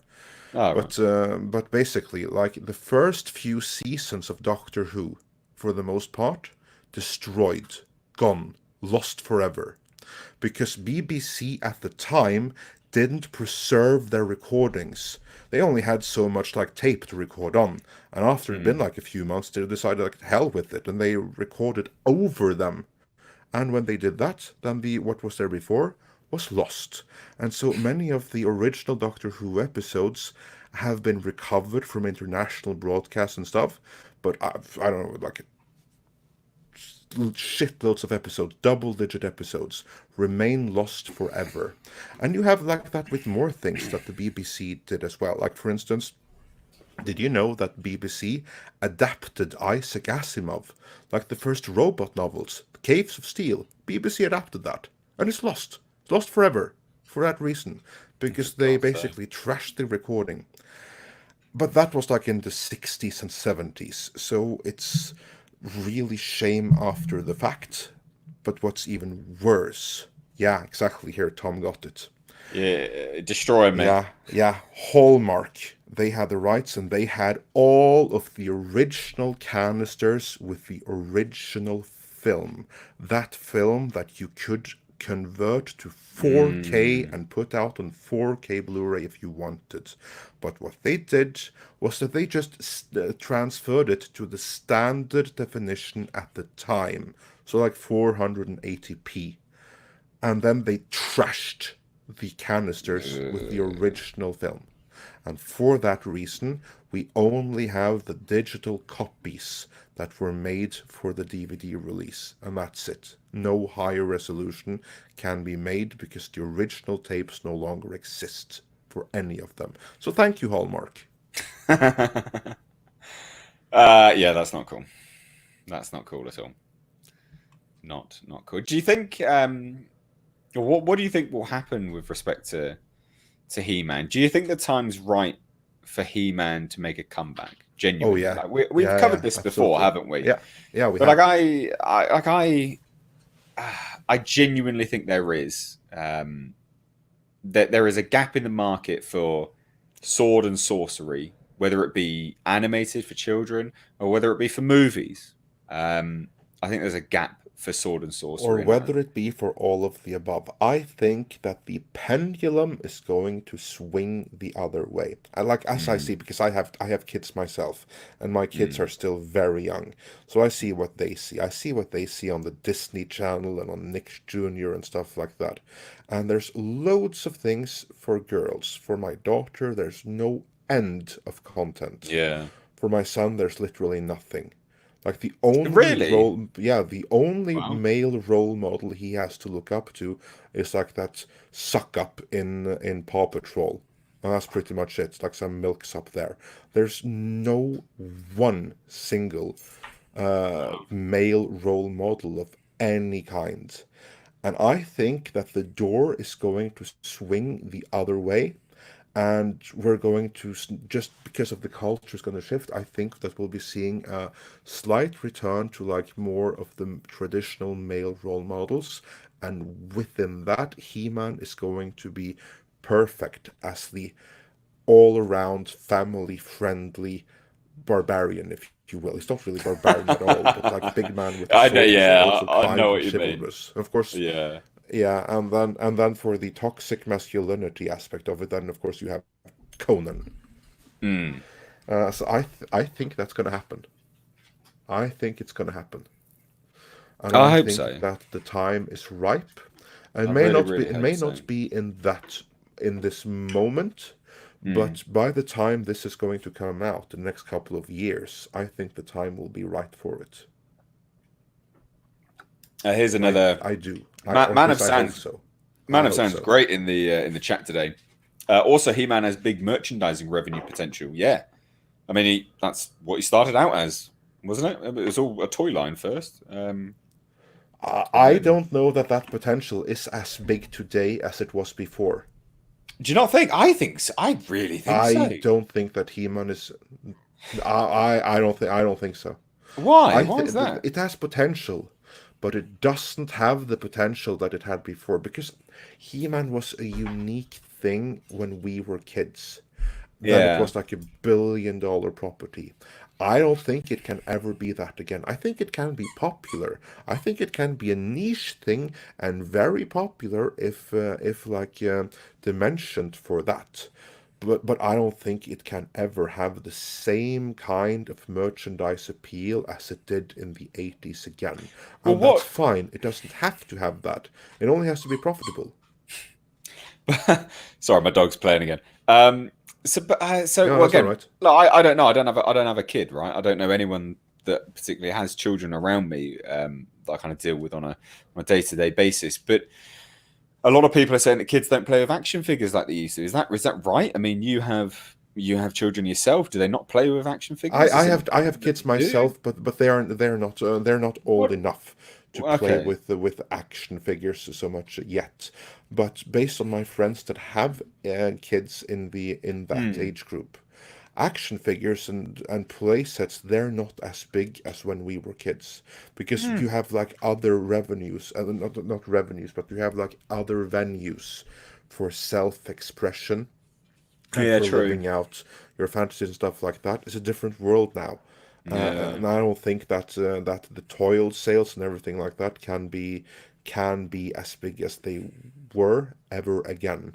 And that's one of the things that screwed over the 2002 series, Mm. because there they built that to promote the toy line, and I don't know if they expected it to be the same thing that it was before, but it wasn't. And it can never be that again. So maybe their expectations were wrong, and for that they killed the animated series, which was a shame Yeah. because they went at it all wrong. And yes, as Tom points out in the chat, that yeah, the classic series and stuff like that, that sells well. Yes, it's true, it sells well, but it sells well only to a very limited audience of adult collectors that Yeah. pay shitloads for it, like you, Tom. Unlike me, like I got the steal for the Masters of the Universe Classics, the humongous Castle Grayskull set. Oh I wow. have that, so I actually bought it. Cost me like Jeez. $400, but it was totally worth it because I had That's to on have a that. But again, that's on a but top shelf away from your kids, right? yeah, you can say that again. But that's like the thing, that's something for us now. That's for adult collectors. It's a very tiny little niche thing. You're Yeah. not gonna find it in Walmart or Toys R Us or wherever you buy toys in England. You're not gonna find it there Well, because it's it's not. in. It's not getting the money for that's not going to anyone who's making stuff Exactly, now anyway. exactly. So, And but I well, think here's an that. interesting. Yeah, sorry, carry on. Well, here's an interesting question. Then, do you think He-Man as a video game would work then? Oh hell yeah, yeah, yeah, yeah, absolutely. And you have like some fan made He-Man video games, and they're amazing. They look brilliant, and I only wish that we got like a He-Man game for the Mega Drive when that came out. There's like a He-Man game for the PlayStation 2, which isn't bad. There's one for Game Boy Advance, which isn't great, but the PlayStation 2 one isn't bad. So yeah, absolutely, you have infinite potential for like both board games and video games. You can do anything with it. I want to see if I can find that fan-made He-Man game, which looks pretty amazing. Just give me one moment. I'll see if I can find it here.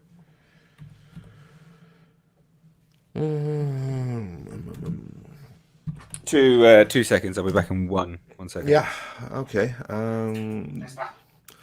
Yeah, because while he's away, I'll talk about the video I'm games. back. But there I'm have been a back. couple of games. Oh, that was fast. My dog's going crazy, and I chucked his toy, and it landed in the handrail on the stairs, and he was trying to get it and going a bit insane. So I had to get it for him because I didn't want him to fall over. Uh, Bless him, little oh, dog. absolutely. I think I have like this game right now. It just goes to show how cool a He-Man game can be. Yeah, I got it right here. Now, this is a fan-made thing, entirely fan-made. I'm going to send you the link now. Put it up in the chat. See if it's the one I think. But it just goes to show how good it can be, and this is something that one fan made. Mm. I'm putting it in the chat. Can I put it in the chat even? Do I have the option of that? Should be. Yeah, Failing yeah, that, it should send be. it to me on Twitter, and then I'll. You should. Yeah, You should have the option. I'll put it in the private one, and you can share it with everyone. There. Okay. Can you not? Can you not chat in the Actually, no, main I chat? can't. I don't have the Ah, option. What the hell is this? that's strange. Right. Well, there you go, everyone. This is what a fan. God damn. What is this? This a fan made this. Yeah, this is a fan made this. That is epic. Yeah, it is. That is epic. A fan made that. Oh, so good. Oh, I'm all about that. Yeah. Oh, So of that's course you can. yeah, that's cool. I like that a lot, ladies and gents. You have to check that out. That's really cool. That is. I tell you what, that would be good. That would be good on a like a mobile game. You know, and I Yeah. know that's Yeah, gonna blasphemy to some people, but that would work, especially to get kids involved in it as well, because they're all about yeah, mobile games, right? yeah. So like they need to like license this, and later on you have like some cameos from the Thundercats, Yeah, I'm because looking at that again this is now. fan made. They can do whatever they want. The animation's great, actually. Yeah, I really and like look at that. and listen to the music. That's the music from the original series, isn't it? Yes, And the effects from that, like how that's like the most epic I game really ever. like it. I really like that. That's And epic. later on, you can play as Skeletor. And this is a game that you Oh, can dear. download and play yourself. So the dude did all the work for you. Oh, that's really cool. Someone's just mentioned Golden Axe, which I think is an interesting thing to move on to just briefly. Oh, yes. Because, well, the reason why I think it's interesting, and it coincides with everything which is happening just now, right? Sega have just Yeah, released, well, not Sega, but Sega and Paramount released Sonic. yeah. Sega owns Golden Axe. Golden Yes, they Axe do. has some similarities with He-Man. I can see if He-Man does well, I can see Sega pushing Golden Axe. I can see someone snapping up Golden Axe, which I would love to see. That reminds me, Tom, if you're still listening, why are you listening? You have an editorial to finish. I just have to say that because I'm if you go to Midnight's Edge and check that out next couple of hours, I have an editorial where I talk about just this very topic. So yeah, be sure to check that out. But anyway, after that shameless self plug, carry on, Mr. H. No, I just think Golden Axe would be ripe for the. I think someone would snap that up immediately. It's dependent. I don't know what Paramount's deal is with Sega, whether they have Sega's back catalog or not.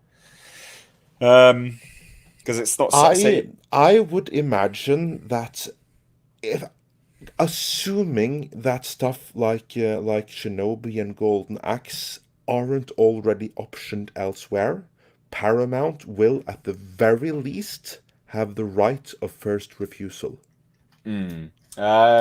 I don't. Let me have a look.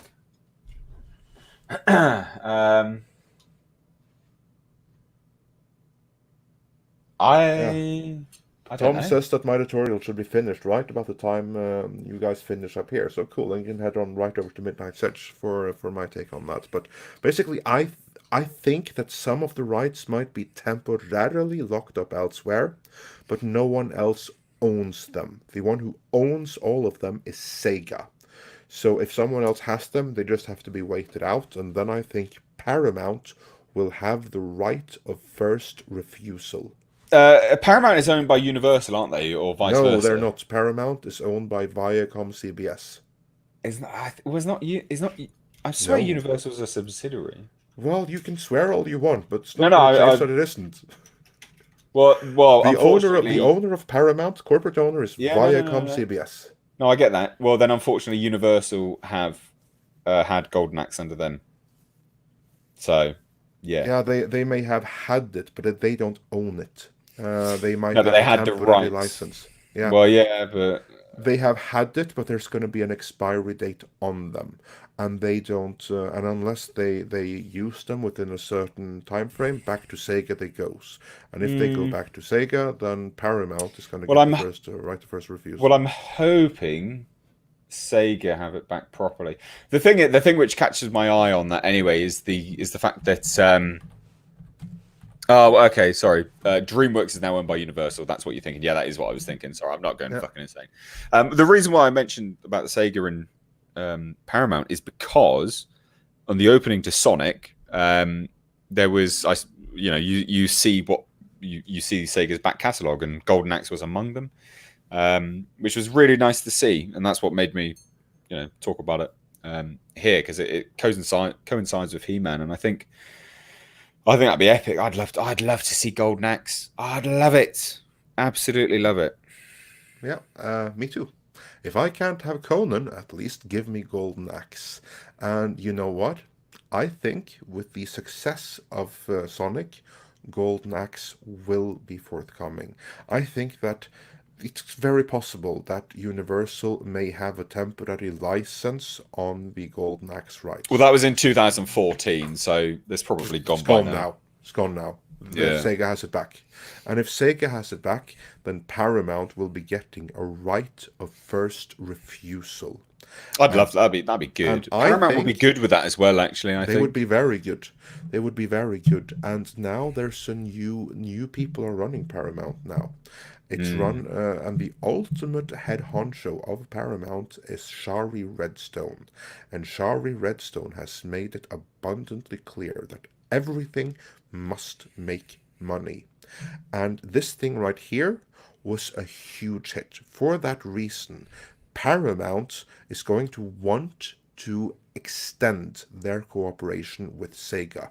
First and foremost, for more Sonic movies. But Oh, that's at the same sequel time, bait all over it. Anyway. obviously, and you saw that in the Sonic movie. I'm Mm. not going to spoil anything, No, no, but no, no. for those of you that haven't seen it, but I will say that early on in the movie, you see that there is a larger world here. We see that here that we see a tiny little bit of something. We don't know what, but here is Yeah, something bigger. And then we get a bigger, more hint towards that towards the end there. So here they have a larger story planned and mapped out, and they're just waiting to execute it. So obviously, Paramount will want to get in on that. mm. However, Paramount, they want more branded properties. They want more cinematic universes, so to speak. If they can have that with Sega, they're going to want it, especially with that like now trending and stuff like that. And you saw like that logo. That's not just for Sonic. In that logo, Oh you yeah, it's had Golden everything. Axe, you had Yeah, everything in there, yeah, and they're yeah. going to want to give you everything. And with the success, I think there's a good chance we're going to get it. Oh, it'd be so good. Yeah. But then that's the other thing. Do you aim it towards kids, or do you aim it towards adults? That's the other thing, right? What do you do with it? I would see that the thing that I To would me, see, that's adult. But absolutely, because the beauty with this is just like Marvel, you have the opportunity to differentiate. mm, It doesn't all have to be for kids, and that's something that I hope that they understand too.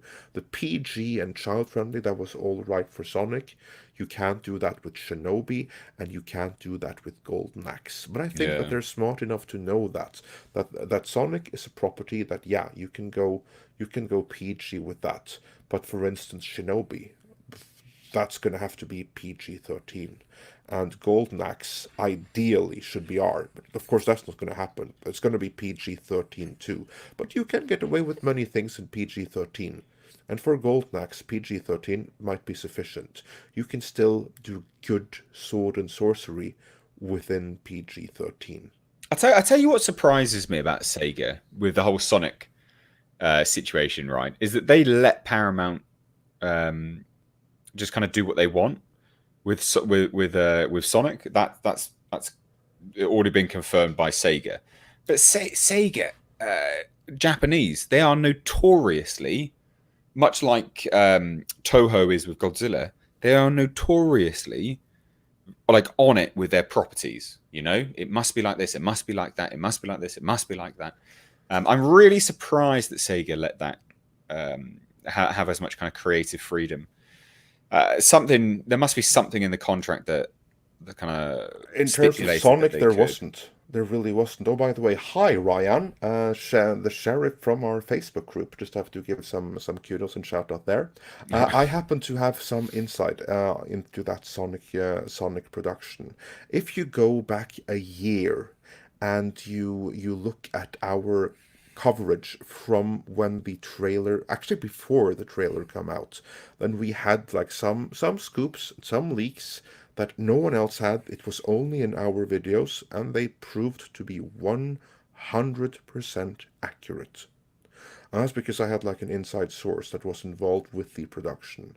And there are some people who are like saying that this was all planned. It was premeditated. They planned on using this They, design the whole no, they've time. got It's toys from the bullshit. old design. Yeah, Yeah, yeah. it's total bullshit. The production company genuinely thought that the design that we saw in the first trailer, I can't that was the way imagine. to go. Fucking They hell. really thought that was the way to go. And Sega were never happy with it. They had huge issues with it, but they signed away creative control.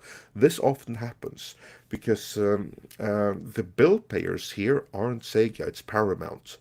And in order for the deal to happen, for Sega to get the movie made, they basically had to relinquish creative control, because if they didn't, Paramount wouldn't have made the movie. And in so doing, they lost all the influence. This is the same thing that happened with the 2011 Conan the Barbarian movie, the one with Jason Momoa. The Conan rights holders, they were pulling their hair out in frustration with what production company Millennium were doing, but they couldn't do anything about it because they signed away creative control. And that's what Sega did too. And then it was actually all about the fan reaction that brought things back in line a little bit, at least as much as was possible. And that was enough, as it turned out. But yeah, Sega just, they don't have the power. They don't have the power, they don't have the sway, and you had exactly the same thing with Marvel back like 15, 20 years ago.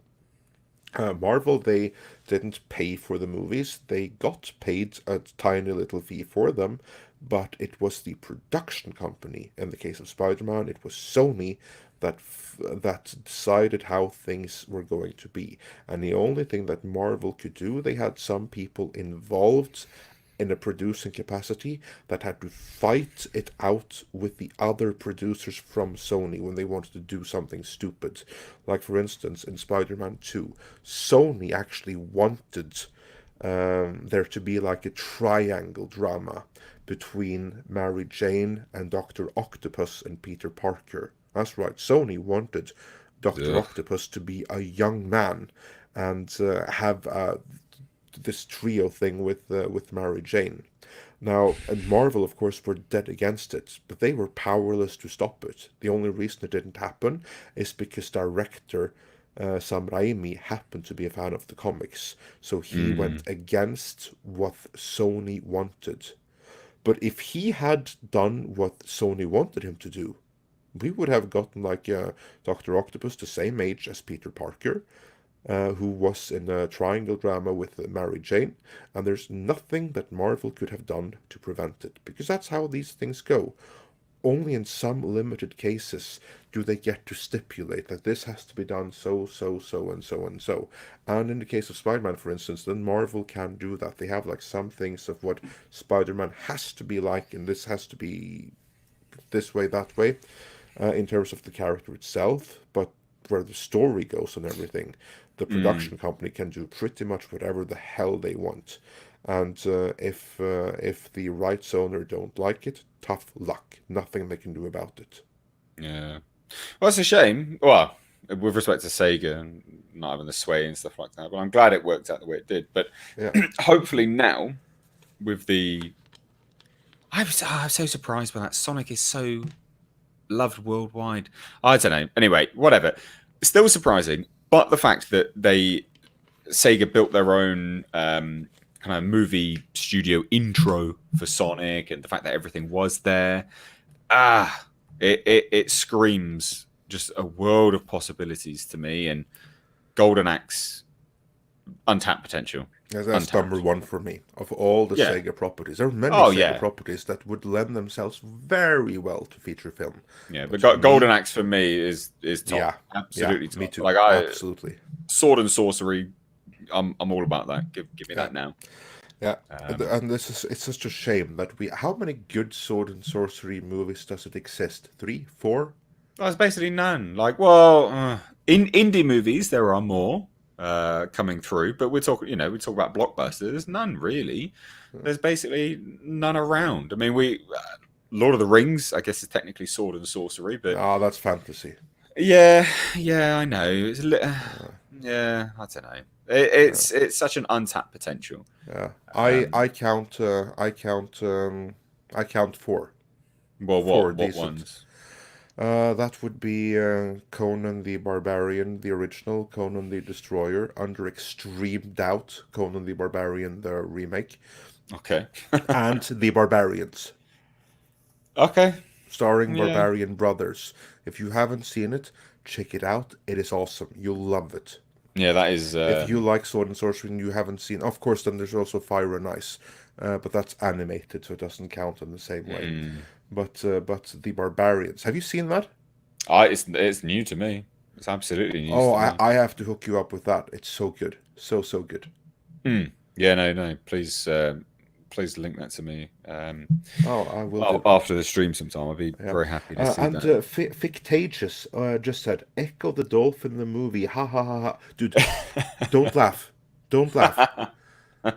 I'm serious. Echo the Dolphin is an amazing game. And if you do the right kind of movie with Echo the Dolphin, it can be mind blowing. It can be Avatar all over again. I'm serious. John Will said, "What? No Beastmaster." Oh, sorry. And Beastmaster. Five then. Oh, I can't. He-Man, please be good. Please, Netflix, bring us a new sword and sorcery. Um, studio boost. I want to see. I want to see sword and sorcery. I'll be so happy with that. All about it. Absolutely all about that. And we haven't come close to it for so long. It's been such a long time. You mean He-Man in live action? We've never come close to it. No, well, that as well, but I just mean in general, like having sword and sorcery in theaters. I mean, when was the last time we had sword and Well, sorcery in the theaters? last time we had, I can tell you, that would be in 2009, was it? John Carter, Not of Mars. Although that's what the Would title you could say have that been. that's sword and sorcery? I wouldn't say that's sword Yeah, and sorcery. I would put that in Sword and Sorcery, yes. Wow. Not the Okay. movie, but if you look at the original stories, hell yeah, Sword and Yeah. Sorcery. Okay. Well, but I I'm mean, talking about.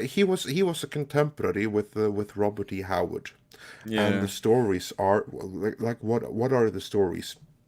In this regard of movie, the Mm. stories is basically an American Civil War fighter, in some ways Conan on Mars.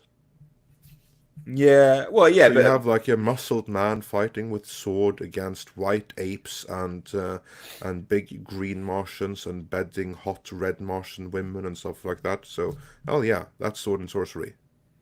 yeah, but again, the movie never turned out like that. So when did we No, it last didn't. have sword and sorcery in theaters? When was that? It's a bloody long Uh, time ago now. uh, Conan the Barbarian, the remake, 2011, which I say only under doubt because that was such a shit movie. Yeah, yeah,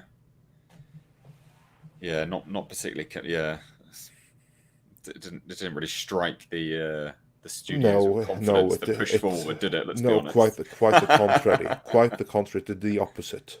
And Here's an interesting. Someone said the Scorpion King. Was that sword and sorcery? Scorpion King? I wouldn't say, well, I don't know. under doubt maybe, Mm, but I'd put that more in the same vein as like Clash of the Titans and the Ray Harryhausen yes. Yeah. films Okay. like that. Yeah, I'd I put can that see in that. that category. That no, that's Yeah. Sword and Sandals. That's Yes. not sword and Okay. sorcery. That's sword and sandals. That's what the Yeah. Scorpion King was. I'll take me some sword and sandals too, Yeah. but I prefer sword and sorcery any day to sword and Mm, sandals. yeah. Well. let's hope. Let's hope the Netflix series do it. Let's hope Netflix doing this movie is going to do it. I mean, what are you? I mean, we kind of touched on that, haven't we? You think it's you hope it's going to be a series. I hope so. I hope and I think it's going to be repurposed into a series. I don't know that. I have no Hmm. sources telling me that. This is just me guessing based on the indications that Netflix have taken this over. And I think that Netflix would be far more interested in buying the concept, that if they bought the concept from Sony, to repurpose it as a series that they can extend for longer than a one-time movie. Well, that's I mean, that is the impression that they give from the announcement, which kind of came out anyway. Yeah. Was that it was being reworked, basically from the ground up. That's the impression I took from it, anyway. So hopefully that's the case. Because again, it was Goya, wasn't it? It was Goya. I think I'm right in saying it was Yeah, Goya. he was writing like 2-3 drafts ago. Yeah, I mean, get someone else on board. To be fair, Yeah. I'm not a huge fan of Goya. I think Goya can be good when he's not stretched thin, but he's stretched thin all the time now because he's got work everywhere. Yeah. Marshmallow's just donated. Sorry, man, have to go. I hope you have a good night. Well, thank you so much, Marshmallow, and obviously Andre, that's to you as Yeah. well. So, Thank you. Thank you so much. right. Well, I guess that kind of rounds out our stream, really, doesn't it? Unless you've got any kind of more things to kind of chime in with it all. Yeah, no, I think that sums it up pretty nicely. Yeah, covered that pretty well. I mean, guys, if you're had a few people jump in the chat, seemingly surprised that I'm streaming. I do actually do this every single Monday now. I wasn't able to do it last week because I had a slight issue with Jasper. If no one knows who Jasper is my little dog. He is my little dude. Somewhat of a mild health concern. He's fine, by the way. He was just being a weirdo, as he often does. But yeah, I live stream every Monday, and more often than not, do try to get Andre on as well, just kind of shoot the breeze because you guys seem to enjoy that as well. So, for those that are surprised, this is basically every single Monday around the same time. Starts, I hope, as much as we can around 9:00. That's kind of the aim anyway.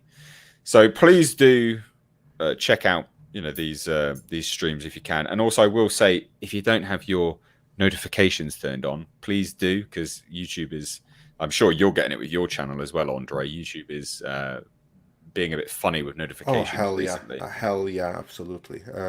Pain in the fucking ass. It's like the struggles that we had last summer all over again.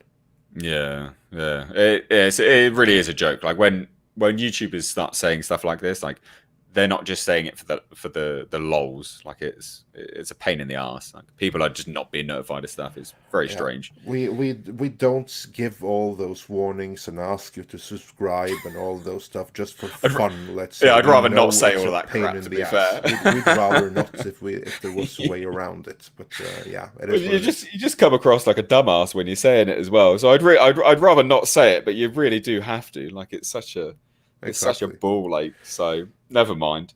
So yeah, I hope you enjoyed this stream, guys. This one will be available. If you're tuning in late, this one will be available on the channel as of probably Wednesday, I think. I just need to do all the metadata for it and get a thumbnail up and all that kind of stuff. So thank you all for joining. But yeah, you wanna plug your various channels and socials and all that kind of stuff as well, Andre? Yeah, certainly. Well, first of all, thanks for having me. And for those of you who may not know me and who happen to like what I have to say, then you can find me over at Midnight's Edge. And you want to pay attention there like the next couple of hours, because I have an editorial coming, which is all about Sonic, Sega, and even the potential for Golden Axe. So that ties right in with what we've been talking about here. So do check out that. And with that, I just want to say thank you to Mr. H for having me. And again, always You're a pleasure always being here. welcome. Always, always welcome. And thanks to everyone in the chat who welcomes me to be here. I really appreciate that. And also, just before I tune out, I'm just leaving it in the chat now. If you want to check out my film, which I am hoping to make, check it out. That's my GoFundMe. There's a video there which explains why I've gone the route of GoFundMe, what the film's about. It's kind of in the vein of sort of what we've been talking about here, He-Man, Conan, that sort of stuff. But yeah, if you're interested and you're intrigued, the fact that I'm making a movie, check it out. You might be interested and you might want to support the project Black Fields. But anyway, guys, that's it from me and Andre. Thank you all for joining. Take care.